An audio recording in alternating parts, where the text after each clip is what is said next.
The crystal glasses clinked with a delicate, pristine sound as I moved between the tables of Bellissimo, the most exclusive Italian restaurant in the city. The scent of truffle oil and aged Parmesan hung in the air, mingling with expensive perfumes and the subtle woody notes of men's cologne that cost more than my monthly rent. My feet ached in the mandatory black heels, practical enough for service, but elegant enough for the clientele who wouldn't tolerate anything less than perfection. "Table 7 needs another bottle of the Barolo." "Marco," the head server murmured as he passed, not bothering to look at me. I was invisible here, just another black uniform moving efficiently through the dimly lit space, existing solely to anticipate needs before they were voiced. I nodded, though he didn't see it, and made my way to the climate-controlled wine room. 8 months at Bellissimo, and I still felt like an imposter. The other servers moved with an innate confidence that came from belonging in spaces like this. I was just Ellie Bennett, 26, with student loans that seemed to grow despite my payments, and a talent for remembering wine pairings that had landed me this job I desperately needed. The weight of fatigue pressed against my shoulders as I carefully extracted the requested bottle. A double shift today after covering for Sophia last night. The tips were worth it. They had to be. But exhaustion had settled deep in my bones, making my movements slower, my smile a bit more forced. I was so focused on not dropping the $400 bottle of wine that I didn't notice the shift in the restaurant's atmosphere until I emerged from the wine room. It was subtle. The slight lowering of conversations, the straightening of waitstaff postures, the almost imperceptible increase in tension. That's when I saw him. He hadn't been there when I'd gone to fetch the wine.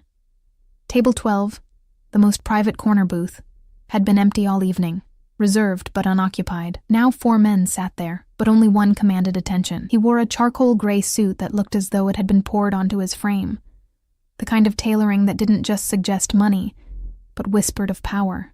Dark hair, precisely cut, not a strand out of place. From this distance, I couldn't make out his features clearly, but I could feel the weight of his presence across the room. 2 of the men with him were clearly security, their alert posture and scanning eyes giving them away despite their expensive suits. The third leaned in, speaking rapidly in hushed tones. "That's him," I heard one of the busboys whisper as he passed. I didn't need to ask who him was. Even in my short time at Bellissimo, I'd heard the whispers. Alessio Vitale. 33 years old and allegedly controlled half the city's underground operations, though nothing had ever been proven. Old money mixed with new ventures. Some legitimate, others spoken of only in whispers. He owned numerous businesses across the city, including, rumor had it, a significant stake in Bellissimo itself. "Ellie!" Marco's sharp voice cut through my thoughts. "Table 7 is waiting." I hurried to deliver the wine, hyper-aware of the corner booth even with my back turned to it. The prickling sensation of being watched raised goosebumps along my arms, though I told myself it was just the restaurant's overactive air conditioning. 2 hours passed in a blur of orders, plates, and the practiced smile that made my cheeks ache. I moved on autopilot, my mind drifting to tomorrow's schedule and whether I could pick up an extra shift to cover the unexpected plumbing bill from last week. Table 12 remained occupied, though I wasn't assigned to it. Those tables were reserved for Marco and the senior staff. Still, I couldn't help stealing glances when I thought no one would notice. Once, I caught a glimpse of his profile. Strong jawline, straight nose, unexpectedly long eyelashes. Then his head turned slightly, and I jerked my gaze away, heart hammering as though I'd been caught trespassing. It was nearly midnight when the restaurant began to empty. My section was clear, and I was wiping down the last table when Marco appeared at my elbow. "Take this to table 12, he said, pressing a leather folder into my hands. Inside was a check with a figure that made my eyes widen. "But that's your table," I said, confused. Marco never relinquished his high-tipping tables. His expression was unreadable. "Mr. Vitale asked for you specifically." The folder felt suddenly heavy in my hands. "Me? But I haven't even—" "Just do it, Ellie." Marco cut me off, his tone making it clear this wasn't a request. My pulse quickened as I made my way across the now quiet restaurant. 2 of the men had left, leaving only Vitale and 1 guard. As I approached, I could feel my professional mask slipping, revealing the exhaustion underneath. I placed the folder on the table with hands I was proud didn't shake. "Your check, sir." That's when I saw him clearly for the first time. His eyes were dark, not merely brown, but a depth of color that seemed to absorb light rather than reflect it. His features were striking rather than conventionally handsome, too intense, too commanding. A face accustomed to being obeyed. Those eyes flicked up to mine, and the air seemed to vanish from the room. Recognition flickered there. Though I was certain we'd never met, I would have remembered. "Thank you," he said, his voice low and smooth, with just a hint of an Italian accent beneath cultured English. I took a step back, ready to retreat, when he opened the folder. With practiced efficiency, he extracted several large bills, placed them inside, and closed it again. As he did, something glinted on his right hand, a heavy gold signet ring with an intricate crest I couldn't make out. "Have a good evening," I managed, taking the folder and backing away, disturbed by how his gaze seemed to see straight through my carefully constructed professional veneer. I returned to the staff area, heart still racing, and opened the folder to process the payment. The tip was astronomical, enough to cover my overdue electric bill and then some. Relief washed over me, followed immediately by an inexplicable unease. Why me? Why that amount? I finished my closing duties quickly, eager to escape the lingering sensation of those dark eyes. The night air was cool against my flushed skin as I stepped out the employee exit into the alley behind the restaurant. Most of the staff parked in the small lot adjacent to the building, but my ancient Honda was in the shop again. Another expense I couldn't afford. The bus stop was 3 blocks away. Pulling my thin jacket tighter around me, I started walking, my mind still puzzling over the encounter. I was so distracted I almost missed it. The small, heavy object my fingers encountered in the folder I was still clutching. I stopped under a streetlight and opened the folder again. There, nestled against the bills, was a ring, the same gold signet ring I'd seen on his finger. My breath caught as I lifted it, feeling its substantial weight. The crest was clear now, a stylized lion with something clutched in its paws. Panic flared. Had it fallen off? Had he left it by mistake? Either way, having it in my possession felt dangerous, like holding a live grenade. I turned back toward the restaurant, my tired body protesting, but my mind made up. I couldn't keep this, and I certainly couldn't wait until tomorrow to return it. If it was valuable, and it clearly was, he might think I'd stolen it. The main entrance to Bellissimo was dark now, the last customers gone. I hurried around to the side entrance where expensive cars still lined the private lot. My heart sank when I didn't see any that matched what a man like Vitale might drive. But then I spotted it, a sleek black Bentley with a driver standing beside it. Beyond, another man I recognized as the security guard from earlier stood smoking. Drawing a deep breath, I approached. The driver noticed me first, his posture shifting subtly into alertness. The guard dropped his cigarette, crushing it beneath a polished shoe. "Excuse me," I said, my voice smaller than I intended. "I need to return something to Mr. Vitale." He left it at his table. The guard's eyes narrowed.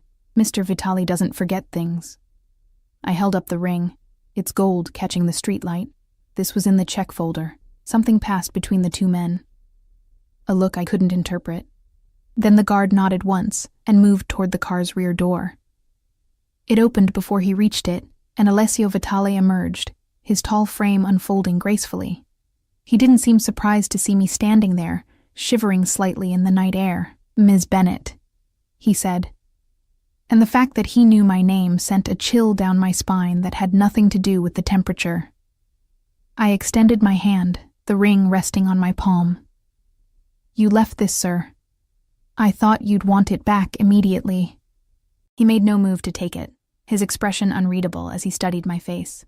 "Did I?" he asked softly. Confusion swept through me. It was in the check folder. I assumed it fell off, or... I trailed off, suddenly uncertain. A small smile curved his lips, though it didn't reach his eyes. "Nothing happens by accident in my world, Ms. Bennett." His words hung in the air between us as understanding slowly dawned. He hadn't forgotten the ring. He had left it deliberately. But why? "I don't understand," I said, my arm still outstretched. the ring feeling heavier by the second. He moved toward me then, his steps measured and deliberate. I fought the urge to back away as he stopped just before me, close enough that I could smell the subtle notes of his cologne, something expensive and custom-made, with hints of cedar and spice. "It's quite simple," he said, taking the ring from my palm. His fingers brushed against mine, the contact brief, but electric. "I wanted to meet you. Properly."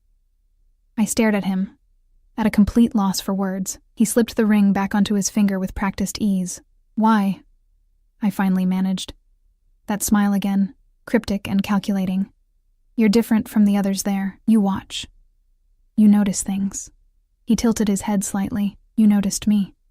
"Everyone notices you," I countered without thinking, then immediately regretted my boldness. But he laughed, a genuine sound that transformed his severe features. "Perhaps, but not the way you do." He glanced at his watch, an understated piece that probably cost more than my yearly salary. "It's late. My driver will take you home." It wasn't a request. The car door stood open, waiting. "That's not necessary," I protested. "I take the bus." "At this hour?" His expression hardened. "Absolutely not." Fear and indignation warred within me. "I do it every night." "Not anymore," he said simply, as if rewriting my life was within his power. And perhaps it was. Before I could form another objection, he reached into his pocket and extracted a business card. "Tomorrow night, 8 o'clock. He pressed the card into my hand. "I'll send a car." "I'm working tomorrow," I said weakly, knowing even as I spoke that it wouldn't matter. "No," he replied. "You're not." With that, he gestured to the open car door, making it clear our conversation was over. Exhaustion and confusion winning over pride, I slid into the Bentley's plush leather interior, my mind reeling.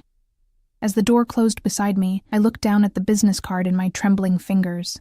It contained only his name and a phone number, embossed in simple black text against heavy cream stock.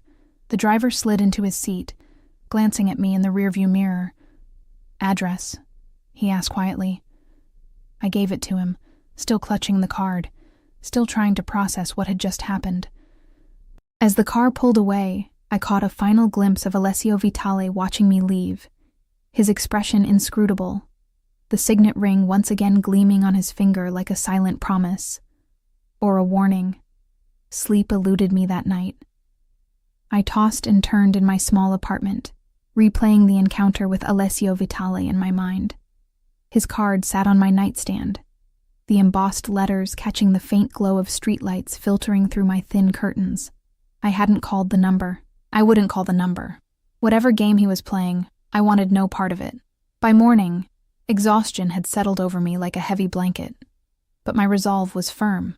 I would go to work as usual. I would explain to Marco that last night had been some bizarre misunderstanding. Life would return to normal. The universe, it seemed, had other plans. I was halfway through my morning coffee when my phone rang. It was Marco. "Don't come in today," he said without preamble, his voice tight. My stomach dropped. "Are you firing me?" A pause. "No. You've been requested elsewhere." The way he said requested sent a chill through me.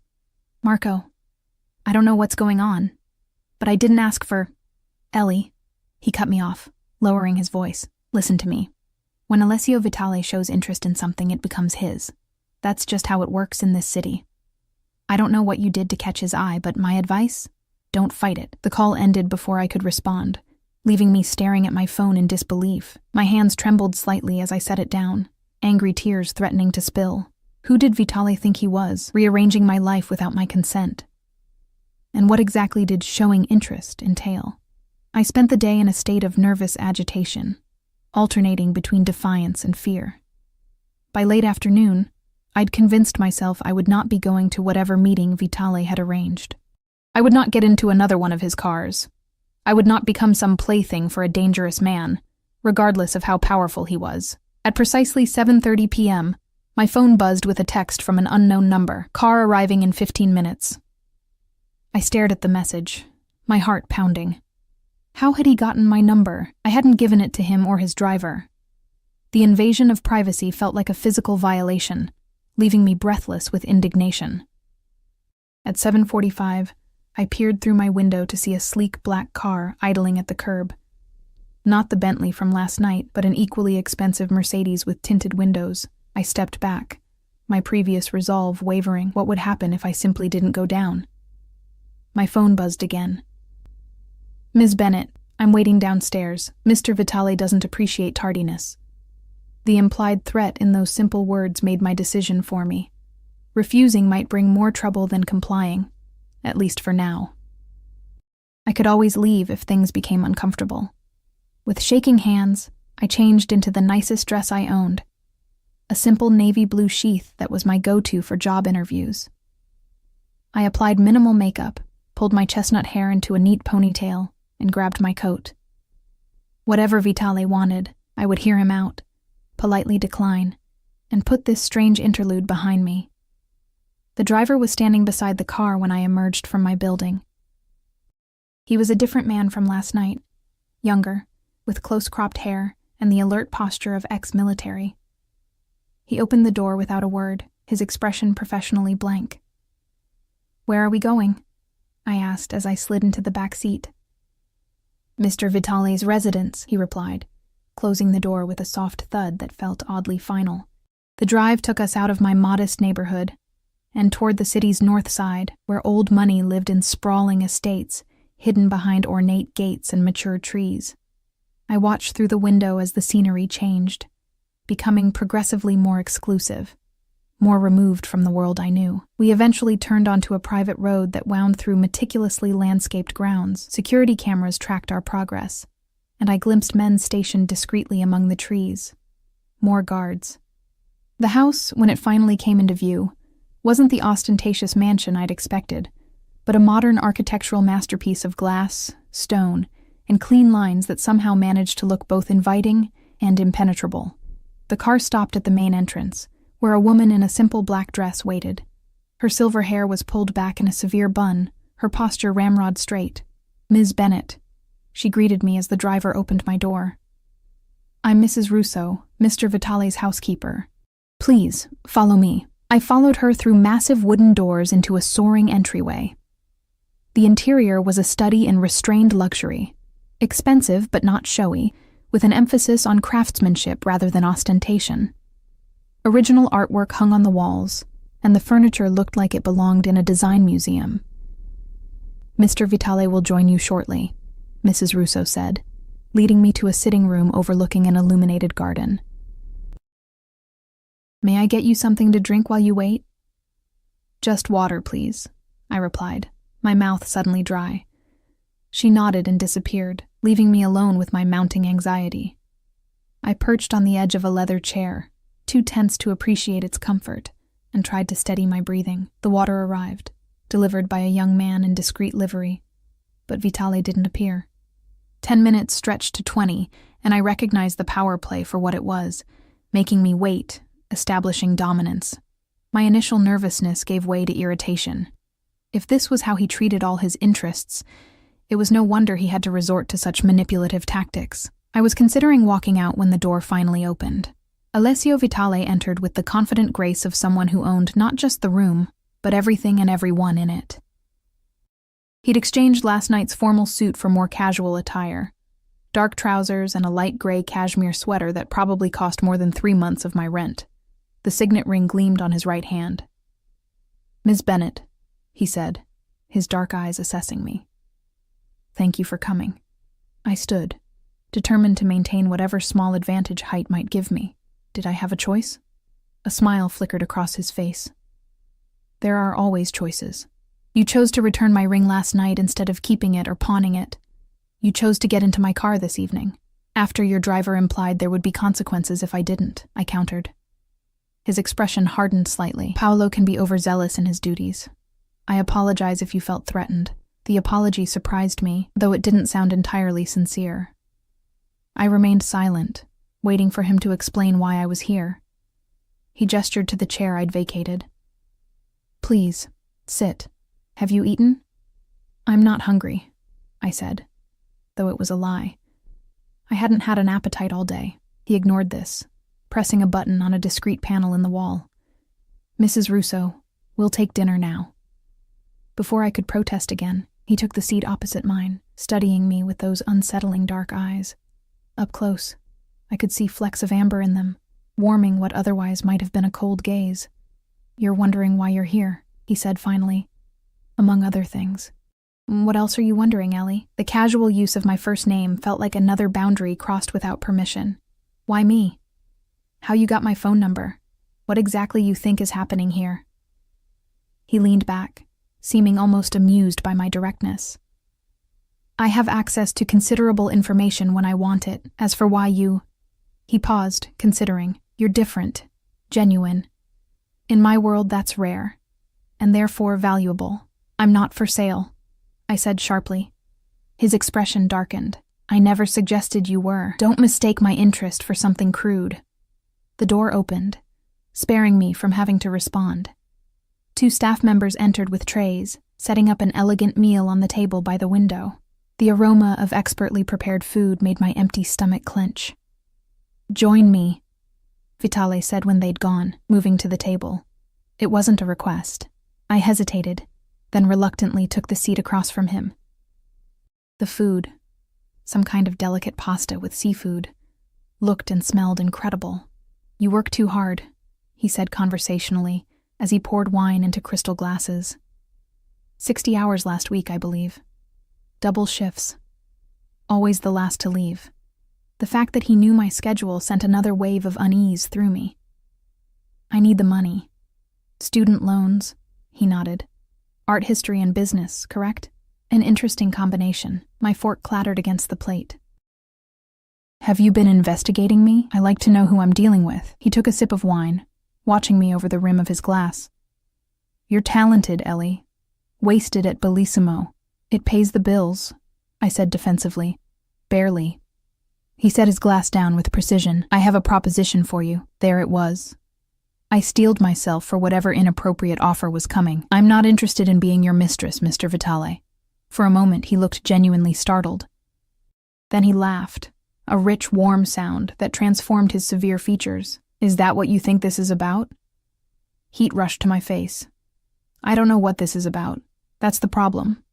He studied me, his expression becoming serious again. I want to offer you a job. I have a job. As I said, one that wastes your talents. He gestured around the room. I collect art. My collection has grown unwieldy. I need someone with knowledge and aesthetic sense to catalog it properly, perhaps suggest new acquisitions. The position includes an apartment on the grounds and a salary that would clear your student debt within a year. I stared at him, caught completely off guard. Of all the things I'd expected, a legitimate job offer wasn't one of them. It sounded too good to be true, which meant it probably was. Why would you offer something like that to a complete stranger? You're not a complete stranger. I've been observing you for some time. The admission sent a shiver down my spine. That's not reassuring. He shrugged, unapologetic. I make it my business to identify talent. You have an eye for detail. You notice things others miss. Your senior thesis on Renaissance symbolism in modern corporate branding was particularly insightful. My thesis. He'd read my thesis. The violation of privacy was breathtaking. So this is a business proposition, I said carefully, nothing more.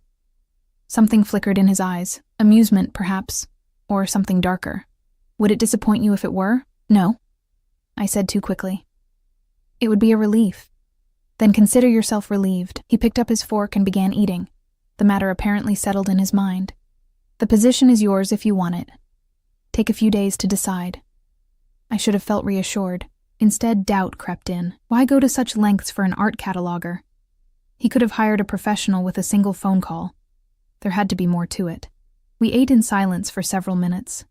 The tension between us almost palpable. Despite my suspicions, the food was too good to resist, and I realized how hungry I'd been. Your father was an artist, he said suddenly. Before the accident, I froze, fork halfway to my mouth. My father was a subject I rarely discussed. The pain of his loss, still raw, even after 8 years. How could you possibly know that? As I said, I make it my business to know things. His tone was matter of fact, but his eyes held something that might have been sympathy. His work was promising, derivative of Hopper, but with a distinctive voice emerging in his later pieces. Anger flared in me, hot and sudden. "Don't talk about him. You didn't know him." "No," Vitali agreed quietly, "but I own 3 of his paintings." The shock of this statement momentarily robbed me of speech. My father had sold very little during his lifetime, his work gaining recognition only after his death. The idea that this man, this stranger, possessed pieces of my father's legacy felt like another invasion. "I'd like to see them," I said finally, my voice barely above a whisper. Something shifted in Vitali's expression. Satisfaction, perhaps, of course. "They're in my private gallery. I'll show you after dinner." I nodded, suddenly eager to see my father's work again, to feel that connection. It was the first genuine emotion I'd experienced since entering this house that wasn't fear or anger. The remainder of the meal passed in less strained silence. When we finished, Vitali led me through the house to a secured wing.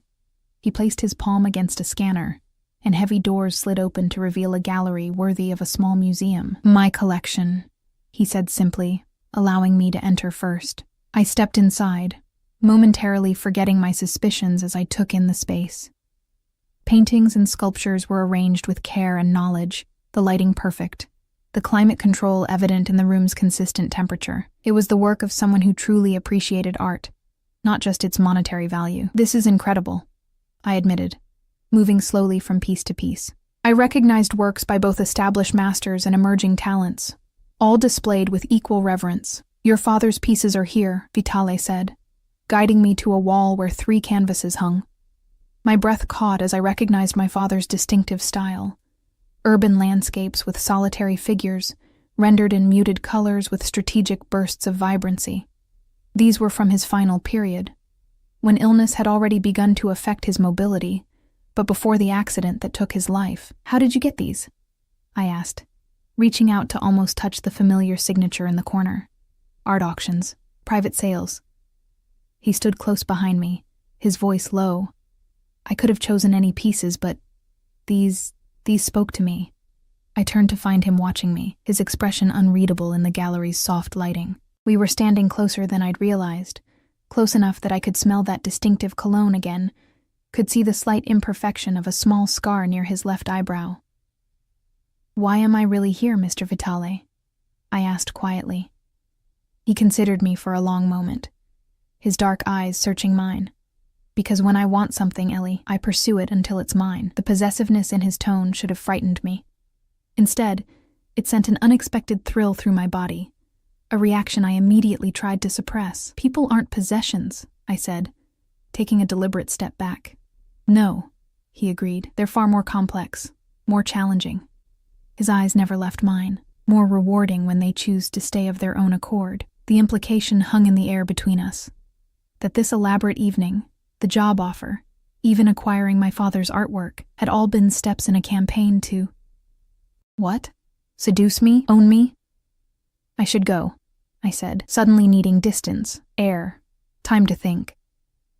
He nodded once, accepting my retreat with surprising grace. "The driver will take you home whenever you're ready." As we walked back through the gallery, I found myself pausing at a familiar shape, partially covered by a cloth in the corner. Without thinking, I lifted the edge of the fabric. It was my father's final piece, the one he'd been working on when he died, the one I thought had been destroyed in the studio fire. I turned to Vitali, questions flooding my mind, but the expression on his face stopped me cold. In that unguarded moment, he looked hungry, triumphant, as if I'd sprung a trap he'd meticulously laid. "How did you get this?" I whispered. His smile was slow, satisfied. "I told you, Ellie. When I want something, I find a way to make it mine." The ride home passed in a blur. I sat rigid in the back seat of the Mercedes, my mind racing, trying to process what I'd seen. My father's final painting, the one I'd mourned, the one that represented his last creative expression, somehow in Alessio Vitali's possession. The implications were staggering. "We've arrived, Ms. Bennett," the driver announced, breaking my reverie. I stepped out onto the cracked sidewalk in front of my apartment building, the contrast between Vitali's world and mine never more apparent. The Mercedes waited until I'd entered the security door, a courtesy that felt more like surveillance. Inside my apartment, I kicked off my shoes and collapsed onto my worn couch, exhaustion finally catching up with me. I should have been planning my escape, looking up bus tickets to my mother's place in Oregon, or calling my friend Sarah in Chicago. Instead, I found myself replaying every moment with Vitale, searching for clues I might have missed. The painting changed everything. It wasn't just about me anymore. If Vitale had somehow acquired my father's final work, a piece that had supposedly been destroyed, what else did he know? What else might he have? Sleep evaded me again that night. By morning, I'd made a decision. I wouldn't run. Not yet. I needed answers first, and running would only ensure I never got them. My phone chimed with a text as I was making coffee. Your position remains open. Car will arrive at 9 a.m. if you're interested. AV. The presumption should have angered me. Instead, I found myself checking the time. 7:30 a.m. Enough to shower, dress, and prepare for whatever game Vitale was playing. At precisely 9 a.m., a black car pulled up outside. Different from yesterday's, an Audi this time, but with the same air of sleek menace. The same driver, Paolo, stood waiting as I emerged from my building. Good morning, Ms. Bennett, he said, his tone neutral as he opened the door. Mr. Vitale is pleased you've accepted his offer. I haven't accepted anything yet, I corrected, sliding into the back seat. I have questions first. Paolo nodded as if he'd expected nothing less. The drive to Vitale's estate seemed shorter this morning, the route already becoming familiar. Dangerous. How quickly the extraordinary could become routine. Mrs. Russo met me at the door again, her expression as impassive as yesterday. Mr. Vitale is in his study. He's expecting you. She led me through the house, past the sitting room where we'd dined last night, down a corridor lined with more artwork, each piece museum quality, each perfectly lit and displayed. We stopped before a heavy wooden door, which Mrs. Russo opened without knocking. Ms. Bennett, sir. Alessio Vitale sat behind a massive desk of dark wood, papers spread before him. He wore a crisp white shirt, open at the collar, the sleeves rolled up to reveal strong forearms. The signet ring gleamed on his right hand as he looked up, his dark eyes finding mine immediately. Ellie, he said, rising, please come in. Mrs. Russo withdrew, closing the door behind her with a soft click. Vitale gestured to a chair across from his desk, but I remained standing. The painting, I said without preamble. My father's last piece. You told me you acquired your collection through auctions and private sales. But that's impossible. That painting was destroyed in the studio fire. I saw the ashes myself. Something like respect flickered across his face at my directness. Not everything was destroyed in that fire. Then how did you get it? He studied me for a moment, then moved from behind the desk, leaning against its edge. The casual posture did nothing to diminish his commanding presence. Your father had a buyer lined up before the accident. The painting had already been moved to a secure location. I shook my head. That's not possible. He would have told me. Would he? Vitale's gaze was penetrating. Did your father tell you everything about his business dealings, Ellie? About the debts he had accumulated? The question hit like a physical blow. My father had struggled financially, I knew that much, but he'd always protected me from the details. What debts? I asked, my voice smaller than I intended. Vitale pushed away from the desk, moving to a cabinet against the wall. He extracted a file and returned, holding it out to me. Perhaps you should see for yourself. I took the file with trembling hands and opened it to find loan documents, threatening letters from creditors, and finally, a contract for the sale of several paintings, including the final piece, to a holding company I didn't recognize. Argent Acquisitions, I read aloud. Is that one of yours? He nodded once. A subsidiary that handles certain private transactions. I closed the file, a chill settling over me. So you've been watching me since my father died? Planning what exactly? Not since he died, no. Vitale's expression remained neutral. Our paths crossed more recently. I recognized your name from the acquisition records when you started working at Bellissimo. And that's when you decided to... What? Collect me like one of your paintings? The anger in my voice surprised even me. His eyes darkened. I don't collect people, Ellie. Then what do you call this? I gestured around us. The job offer, the car, knowing everything about me, my schedule, my thesis, my father's debts. I call it interest. He moved closer, his presence overwhelming in the confined space. When something captures my attention, I learn everything about it. It's both a business strategy and a personal trait. And what happens when you lose interest?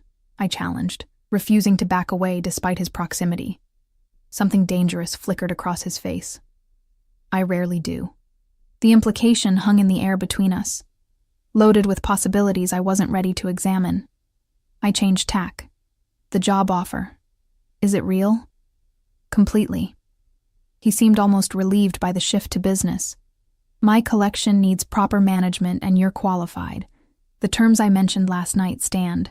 Competitive salary, accommodations on the grounds. I considered this, weighing my options. Taking the job would give me access to my father's painting, perhaps answers to questions I hadn't even formulated yet. It would also place me firmly in Vitale's orbit. A prospect both terrifying and, if I was honest with myself, intriguing. If I accept, I said carefully, there would be conditions. His eyebrow arched. You're negotiating? I'm establishing boundaries, I corrected. The job would be strictly professional. I'd want everything in writing. Salary, hours, responsibilities. And I'd want unrestricted access to my father's paintings. Vitale watched me with what might have been amusement. Anything else? I'd keep my apartment. I don't need to live here. At this, his expression hardened slightly. Non-negotiable. The collection is valuable, and security is paramount. Living on site is part of the position. I hesitated, sensing this was a battle I wouldn't win.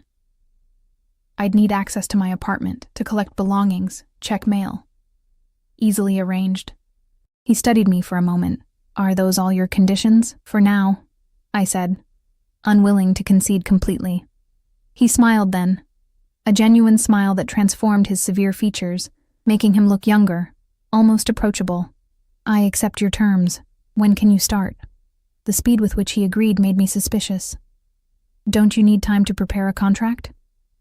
He reached behind him and extracted a folder from his desk. Already prepared. Review it at your leisure. Of course he had it ready. Of course he'd anticipated my acceptance. I took the folder, unsure whether to be impressed or unnerved by his confidence. I'll start after I've reviewed this and we've signed a final version, I said, clutching the folder like a shield. Perfect. He moved to the door, opening it with a fluid motion. In the meantime, Mrs. Russo will show you the apartment and give you a tour of the grounds. I have meetings this morning, but I'll join you for lunch. The dismissal was clear, yet oddly courteous. Before I could respond, Mrs. Russo appeared as if summoned by some silent signal. Vitale's hand brushed mine as he ushered me toward the doorway, a fleeting contact that sent an unexpected jolt through my body. Welcome to the team, Ellie, he said softly, his eyes holding mine for a moment too long before he turned back to his desk. Mrs. Russo led me through the house to a separate wing, explaining the layout as we went. The apartment turned out to be a luxurious suite of rooms. Bedroom, bathroom, sitting area, and a small kitchenette, decorated in muted tones with the same understated elegance as the rest of the house. Mr. Vitale had these renovated last month, she explained, watching as I took in the space. Previously, they were guest quarters. Last month, before he'd even approached me at the restaurant. More evidence of his meticulous planning. The main gallery is accessible through that door, she continued, indicating a heavy wooden door with a digital lock. You'll be given the access codes once the employment agreement is finalized. I nodded, moving to the windows that overlooked an immaculate garden. The ground stretched before me, the perimeter marked by a high stone wall with security cameras visible at regular intervals. Beautiful, but isolated. A gilded cage. Mr. Vitale values his privacy, Mrs. Russo said, noting my gaze. And his security. I'm sure he does, I murmured. She led me on a tour of the rest of the house. Those parts I was permitted to see, at least. The main gallery I'd visited last night. A smaller, more intimate gallery adjacent to it. The kitchen, a formal dining room, a library stocked with rare volumes. Everywhere, evidence of wealth wielded with taste rather than ostentation. The West Wing is Mr. Vitale's private residence, Mrs. Russo explained as we passed a corridor guarded by a discreet security system. Access is restricted. I wondered what secrets lay behind those secured doors. What aspects of Alessio Vitale's life remained hidden from view? The man himself was a collection of contradictions. Cultured art collector and rumored criminal, intimidating presence, an unexpectedly considerate host. By the time we returned to the main part of the house, it was approaching noon. Mrs. Russo showed me to a sun-drenched conservatory, where a light lunch had been laid out. "Mr. Vitale will join you shortly," she said, withdrawing with the same quiet efficiency that seemed to characterize everyone in his employ. Left alone, I opened the contract folder and began reading. The terms were generous, more than generous, with a salary triple what I made at Bellissimo, health benefits, and even a clothing allowance, appropriate to the position. My duties were clearly outlined: cataloging the collection, researching potential acquisitions, arranging conservation work as needed, and hosting occasional private viewings for selected guests. Nothing inappropriate, nothing suspicious. If anything, the contract was more formal and professional than I'd expected, with none of the hidden clauses or traps I'd feared. I was still reading when I felt his presence. Alessio Vitale stood in the doorway, watching me with those intent dark eyes. How long he'd been there, I couldn't say. "Any concerns with the terms?" he asked, moving into the room with that fluid grace that seemed effortless. "It's very generous," I admitted. "It reflects the value I place on the position." He took the seat across from me, and on the right candidate. 2 weeks passed in a surreal blur. I signed the contract after my lawyer friend reviewed it, finding nothing concerning in the language. I gave notice at Bellissimo, packed my essentials, and moved into the suite at Vitale's estate. The transition happened with unsettling smoothness, as if my life had been carefully choreographed toward this moment. The work itself was fascinating. Vitale's collection was even more extensive than I'd initially realized. Paintings, sculptures, rare books, and artifacts from around the world, each piece more exquisite than the last. I spent my days cataloging, researching provenance, and organizing the collection into a proper digital database. The work absorbed me completely, allowing me to temporarily forget the strange circumstances that had brought me here. Vitale himself remained an enigma. Some days he was absent entirely, attending to his numerous business interests. Other days he would appear in the gallery while I worked, observing silently before engaging me in surprisingly insightful conversations about art history or conservation techniques. He was unfailingly polite, maintaining a professional distance that both relieved and strangely disappointed me. I spent hours with my father's paintings, especially the final piece, a cityscape at dawn, with a solitary figure standing at a crossroads, face turned away from the viewer. The symbolism wasn't subtle, but the execution was masterful. I often found myself wondering what he would think of my current situation, working for a man who collected his art, and it seemed had now collected his daughter. It was during the 3rd week that the careful balance shifted. I was working late in the main gallery, finalizing entries for a collection of Renaissance miniatures, when Vitale appeared. He'd been gone for 2 days on a business trip, and I hadn't expected him back until morning. "You should rest," he said, his voice startling me in the quiet room. I looked up from my laptop to find him watching me with that intense gaze that seemed to see straight through my carefully maintained composure. "I wanted to finish this section," I explained, suddenly aware of the late hour and my disheveled appearance. I'd pulled my hair into a messy bun hours ago and had abandoned my blazer over a nearby chair. He moved closer, studying the miniatures I'd been cataloging. These were my mother's favorites. It was the first personal detail he'd shared, and it caught me off guard. "They're beautiful," I said, glancing at the tiny portraits housed in their ornate frames. "The craftsmanship is extraordinary." She used to tell me they contained whole worlds if you looked closely enough. A shadow passed over his face. "She died when I was 12. "I'm sorry," I said softly, recognizing the lingering pain in his voice. It echoed my own loss. He shrugged. the gesture incongruously casual for a man usually so controlled. It was a long time ago. Some losses never really fade, I said, thinking of my father. His eyes found mine, something like recognition flickering in their dark depths. No, they don't. The moment stretched between us, a fragile connection I hadn't anticipated. He broke it first, glancing at his watch. It's past midnight. I'll walk you to your rooms. I saved my work and closed the laptop, oddly reluctant to end the conversation. As I gathered my things, I noticed he seemed different tonight. His usual imposing presence tempered by something I couldn't quite identify.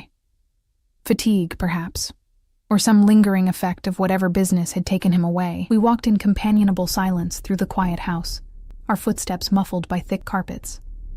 When we reached my door, he hesitated. "There's an exhibition opening tomorrow evening at the Renwick Gallery," he said. "Contemporary Italian artists. Would you like to attend? Professionally speaking, of course." The qualifier seemed added as an afterthought, acknowledgement of the boundaries I'd established. Still, the invitation felt significant, the first time he'd suggested we leave the estate together. "I'd like that," I said, surprised by my own eagerness. He nodded, seeming pleased. "The car will be ready at 7. "Alessio," I said, using his first name without thinking. "Thank you. For the job. For access to my father's work. Whatever your reasons, I appreciate it." Something shifted in his expression, a softening perhaps, or a glimpse of genuine emotion beneath the controlled exterior. Without warning, he reached out and tucked a stray strand of hair behind my ear, his fingers brushing my cheek in a touch so light I might have imagined it.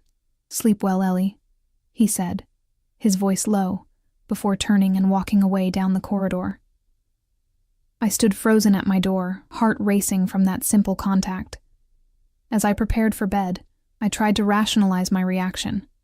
It had been a long day. I was tired. I was lonely. It meant nothing. But in the darkness of my room, as sleep finally claimed me, I couldn't deny the truth. Alessio Vitale, enigmatic, dangerous, possibly criminal, had somehow breached the careful defenses I'd built around my heart. The gallery opening was unlike any event I'd previously attended. The Renwick was transformed, its austere spaces softened by strategic lighting and floral arrangements. The guest list was carefully curated: wealthy collectors, museum directors, art critics, and a handful of the featured artists. I wore a black dress I'd found hanging in my closet that morning, designer, perfectly tailored, with a handwritten note. "For tonight. A." The presumption should have angered me. Instead, I found myself appreciating his eye for detail as I slipped into the silk garment that fit as if made for me. It probably had been. Alessio arrived at my door precisely at 7, immaculate in a tailored suit that emphasized his broad shoulders and lean frame. His eyes darkened appreciatively as they took in my appearance. "You look beautiful," he said simply. "The dress is lovely," I replied, deflecting the compliment. "Thank you." "The dress is merely a canvas," he countered, offering his arm. "You're the masterpiece." The line was smooth, too smooth, and yet I found myself fighting a blush as I took his arm. His charm was a weapon, I reminded myself, one wielded with expert precision. The evening passed in a glittering haze. Alessio guided me through the exhibition, his hand a constant presence at the small of my back. He introduced me to important contacts with a proprietary air that both irritated and thrilled me. "Ellie is managing my collection now," he would say, his tone casual but his eyes watchful, gauging reactions. "She has an exceptional eye." The responses were uniformly respectful, though I caught speculative glances between several guests. I realized how this looked, the notorious Alessio Vitale and his new, much younger companion. The power dynamic was obvious to any observer, regardless of the professional nature of our relationship. "They think I'm your latest acquisition," I murmured after one such introduction, unable to keep the edge from my voice. His expression didn't change, but his hand pressed more firmly against my back. "What they think is irrelevant, is it?" I challenged, turning to face him fully. "What exactly is happening here, Alessio?" His eyes held mine, unreadable in the gallery's dim lighting. "We're attending an exhibition," You're representing my collection. And the dress? The way you're introducing me? The way you're touching me? Something dangerous flickered across his face. Would you prefer I stop? The honest answer was no, and we both knew it. I broke eye contact first, frustrated by my own conflicted feelings. Ellie. His voice softened, drawing my gaze back to his. I respect the boundaries you've set. If I've overstepped, tell me. The vulnerability in his tone caught me off guard. Before I could respond, we were interrupted by an elegant woman with silver-streaked dark hair. Alessio, darling, she purred, air kissing his cheeks. It's been too long. Sophia, he greeted her, his demeanor cooling perceptibly. I didn't expect to see you here. Clearly, she replied, her eyes sliding to me with calculated assessment. Aren't you going to introduce me to your protégé? The pause was deliberate, loaded with insinuation. Alessio's expression hardened.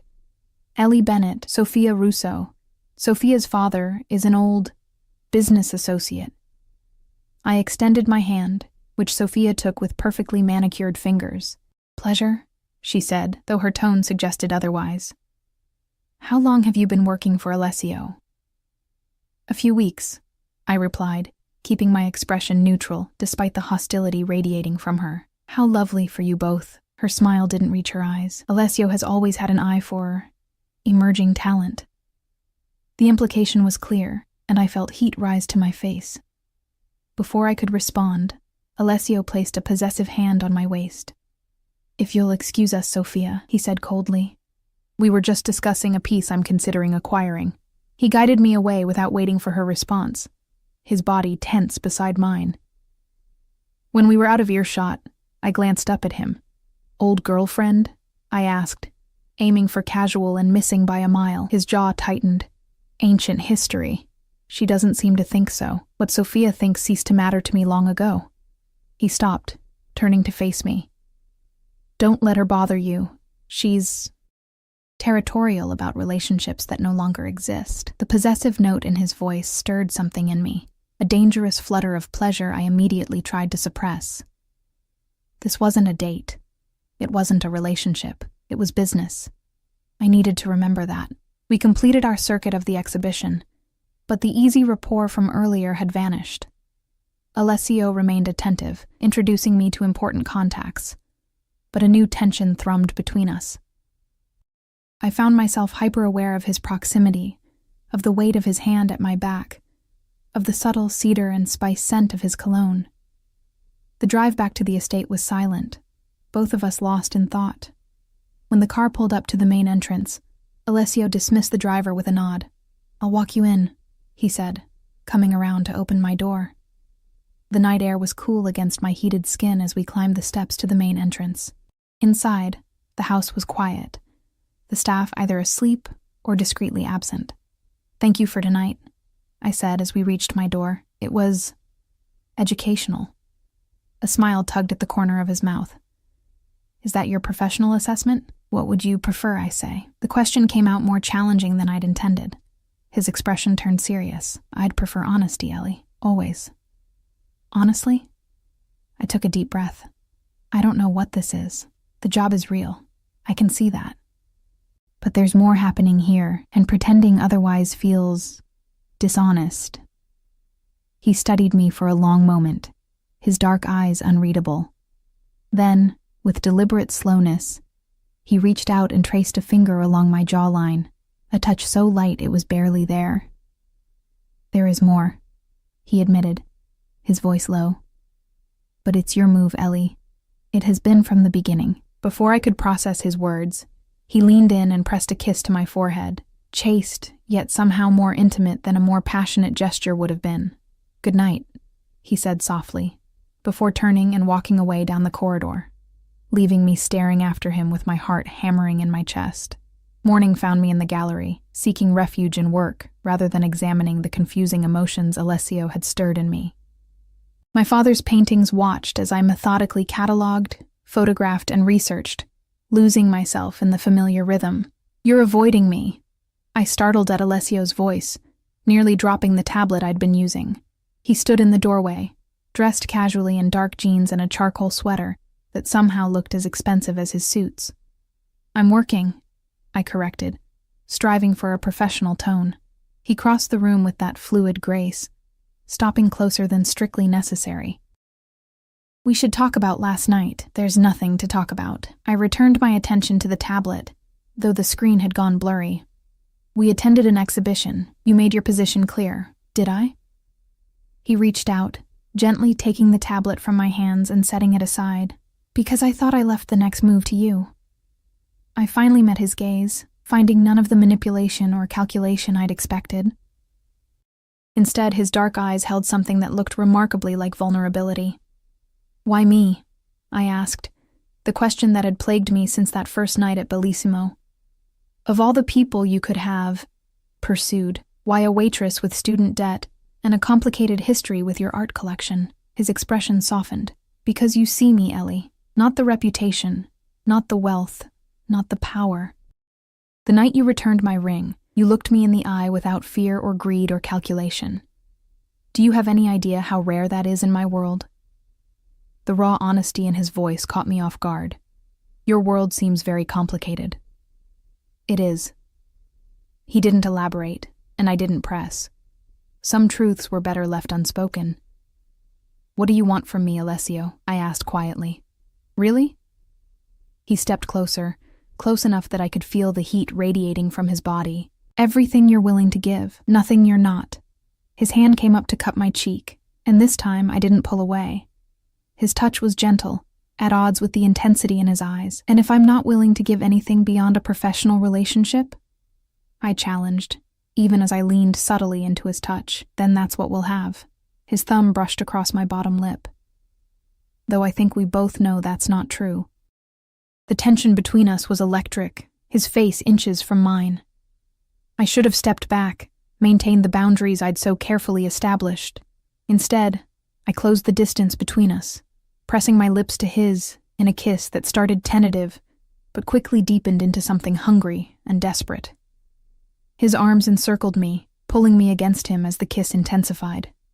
I wound my fingers into his hair, abandoning the last of my reservations as desire coursed through me. This was reckless, possibly dangerous, but in that moment, I couldn't bring myself to care. We broke apart, both breathing heavily. Alessio rested his forehead against mine, his hands still at my waist. Tell me to stop, he murmured. Tell me this isn't what you want. I couldn't. The truth was written in my racing pulse, my flushed cheeks, the way my body curved toward his. I can't, I admitted. But this complicates things. His laugh was soft against my skin. Life is complications, Ellie. The question is which ones are worth navigating. Before I could respond, a discreet cough from the doorway made us spring apart. Mrs. Russo stood there, her expression carefully neutral. Pardon the interruption, sir, she said, addressing Alessio. Mr. Ricci has arrived for your meeting. Alessio's demeanor shifted instantly, the warmth in his eyes replaced by cool professionalism. Tell him I'll be there shortly, Mrs. Russo nodded and withdrew, leaving an awkward silence in her wake. Business, Alessio said, with a resigned sigh. We'll continue this conversation later? It was phrased as a question, giving me an out if I wanted it. I nodded, still trying to process what had just happened, what I'd just initiated. He brushed a final, feather-light kiss against my lips before turning to leave. At the doorway, he paused. Ellie, he said, not turning around. Stay in the main house today. Don't go into the West Wing, regardless of what you might hear. The instruction was odd enough to cut through my emotional haze. Why? What's happening? Just a business meeting, he replied, but something in his tone made me doubt the casualness of his words. I'll find you when it's over. With that, he was gone, leaving me alone with my turbulent thoughts and a new, unsettling anxiety. Whatever Alessio's business entailed, the warning suggested it wasn't entirely legitimate. I tried to return to work, but concentration eluded me. My mind kept returning to that kiss, to the feel of his hands on my waist, to the hint of danger that seemed to cling to him like a shadow. What was I doing?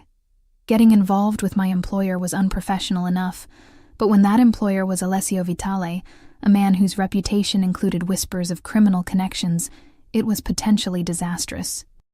Voices drifted from deeper in the house, male voices raised in what sounded like heated discussion. Despite Alessio's warning, I found myself moving toward the source, curiosity overriding caution.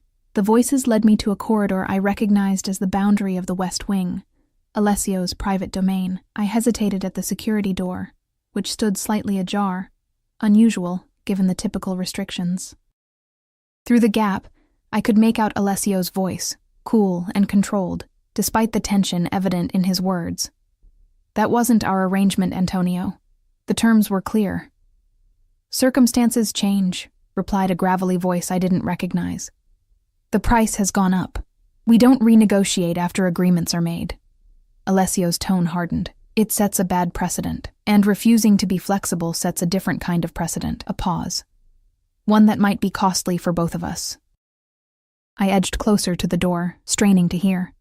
The conversation confirmed my worst suspicions about Alessio's business dealings, and yet I couldn't bring myself to walk away.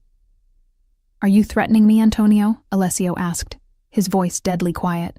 I'm reminding you how things work. No one is untouchable, not even Alessio Vitale. A tense silence followed, broken by the sound of footsteps approaching the door. I backed away quickly, heart pounding, but not before catching a glimpse of the scene beyond. Alessio standing with his back to the door, facing an older man whose expensive suit couldn't disguise the hardness in his eyes. Two large men flanked him, their stances suggesting concealed weapons. I retreated to the safety of the main gallery, pulse racing. What had I just witnessed? A business dispute, certainly, but one with undercurrents of violence that couldn't be ignored. This was the reality of Alessio's world. The dangerous edge beneath the cultured veneer. Hours passed with no sign of Alessio. I moved restlessly through the house, unable to focus, torn between confronting him about what I'd overheard and pretending ignorance. By evening, I'd made a decision.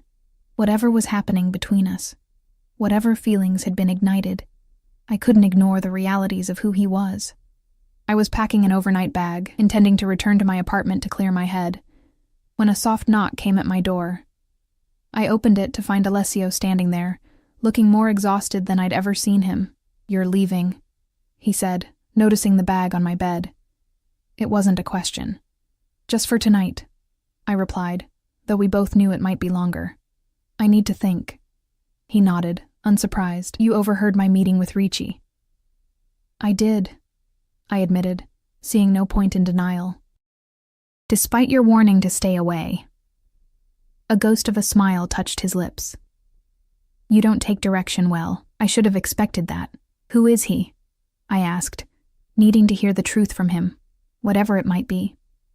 Alessio sighed, running a hand through his hair, a rare gesture of discomposure. A business associate with unrealistic expectations, nothing that concerns you. It does concern me if I hesitated, unsure how to define what was happening between us. If we're involved. His eyes met mine, serious and intent. My business dealings are separate from my personal life, Ellie. They always have been. But they're part of who you are, I countered. And I need to know exactly who I'm getting involved with. He was silent for a long moment, considering. Then he gestured to the sitting area of my suite. May I? I nodded, and he took a seat, waiting for me to join him. When I did, he began speaking, his voice low and measured. My family has been in business in this city for 3 generations. Some of that business is perfectly legitimate. Real estate, art dealing, investments. Some of it operates in gray areas. I inherited both sides when my father died. Criminal enterprises, I clarified, needing him to be direct. He didn't flinch from the accusation. By some definitions, yes, I've spent the last decade steering everything toward legitimate channels. But the transition isn't instantaneous. Certain relationships, certain obligations, remain. Like Antonio Ricci? Like Ricci, he acknowledged. A remnant of my father's era, one I'm working to disentangle from. I processed this, trying to reconcile the man before me, cultured, thoughtful, capable of genuine vulnerability, with the cold-voiced businessman I'd overheard. Implicit threats hanging in the air. The night we met, I said slowly. When you left your ring in the check folder. Was that really just because I noticed you differently? His expression softened. Yes and no.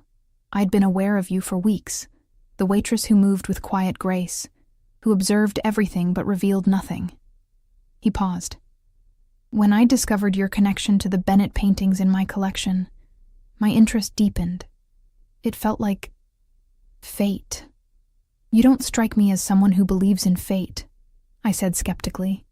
I believe in recognizing opportunities when they present themselves. He leaned forward, his eyes intent on mine. Meeting you was an opportunity, Ellie.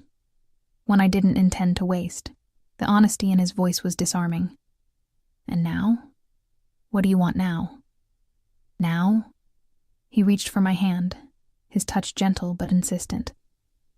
Now I want you to stay, to give us a chance, despite the complications, despite who I am and what you think you know about me. I looked down at our joined hands, at the signet ring that had started everything. I'm afraid, I admitted.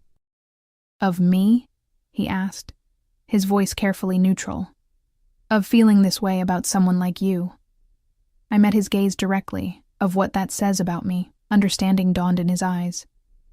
You think loving me would make you complicit in whatever you imagine I do. The word loving hung in the air between us, neither of us ready to claim or deny it. Wouldn't it? I asked softly. He considered this, thumb tracing patterns across my palm. I think, he said finally, that we are all more than the sum of our worst actions. I've done things I'm not proud of, Ellie. Made choices driven by necessity rather than morality, but I'm also capable of change, of being better, for the right reasons. And I'm supposed to be that reason. The responsibility felt overwhelming. No, he replied firmly. I've been changing my world since before I met you. But you make me want to accelerate that process. He squeezed my hand gently. Stay. Not forever, if you're not ready for that commitment, just tonight. Let me show you that there's more to me, to us, than what you fear. I hesitated, balanced on the knife edge of decision. The sensible choice was to leave, to extract myself from this complex web I'd stumbled into. But something deeper than sense was guiding me now, something that recognized in Alessio a kindred spirit, a soul similarly marked by loss, and the determination to forge something meaningful from it. One night, I agreed finally, and tomorrow we talk, honestly, completely, about what happens next. Relief washed over his features, followed by something that looked remarkably like joy. He lifted my hand to his lips, pressing a kiss to my palm. One night, he promised. Though I intend to convince you to stay for many more. And in that moment, looking into his dark eyes filled with a warmth I'd once thought him incapable of, I knew that I wanted to be convinced. Whatever dangers Alessio's world held, whatever complications lay ahead, the possibility of loving him, of being loved by him, was worth the risk. 6 months later, I stood in the private gallery, making final adjustments to the lighting for the evening's exhibition. My father's paintings held the place of honor, including the final piece that had once been thought lost. The exhibition catalog bore my name as curator, my first official project since accepting the permanent position as director of the Vitale collection. Perfect, came Alessio's voice from behind me. I turned to find him watching me with the same intensity that had captivated me from the beginning, though now it was tempered with an openness that still surprised me. He crossed to where I stood, sliding an arm around my waist with the easy familiarity that had developed between us. Are you ready for tonight? I nodded, leaning into his embrace. The guest list is confirmed, the catering is arranged, and the collection has never looked better. Though I'm still not sure why you insisted on including the signet ring in the display. He smiled, pressing a kiss to my temple. Because it's where our story began, the moment that changed everything. I glanced down at my left hand, where that same ring now rested, resized to fit me, a symbol of the commitment we'd made to each other just a month earlier. Not a traditional engagement ring, but something more meaningful for us both. Who would have thought, I mused, that returning a lost ring would lead to all this? Alessio's smile deepened, a hint of that old secretive expression returning. It wasn't lost, Ellie. I told you the first night. Nothing happens by accident in my world. I laughed, no longer unsettled by his calculated approach to life. So you planned all of this? The job? The relationship? The ring coming back to me in a different form? Let's say I created the opportunity, he replied, turning me to face him fully. But what happened afterward? That was entirely up to you. His expression grew serious. It still is. Every day. And it was true. The transition in his business dealings had continued, accelerating with our relationship. The gray areas were gradually being eliminated. The questionable associates like Ricci phased out. It wasn't a perfect transformation. Nothing in life ever was. But it was genuine progress, born of Alessio's desire to build a future he didn't have to protect me from. I love you, I said simply, reaching up to trace the line of his jaw, complications and all. His eyes darkened with emotion as he drew me closer. And I love you, Ellie Bennett. More than any painting, any business, any empire I've built. As his lips met mine, I marveled at how completely my life had changed in the space of 6 months. From exhausted waitress to gallery director, from solitary existence to partnership with a man as complex and challenging as any artwork in his collection. The ring on my finger caught the light as I wound my arms around his neck, the symbol of a bond that had begun with calculation, but transformed into something neither of us had expected, something real, enduring, and worth every risk we'd taken to find it.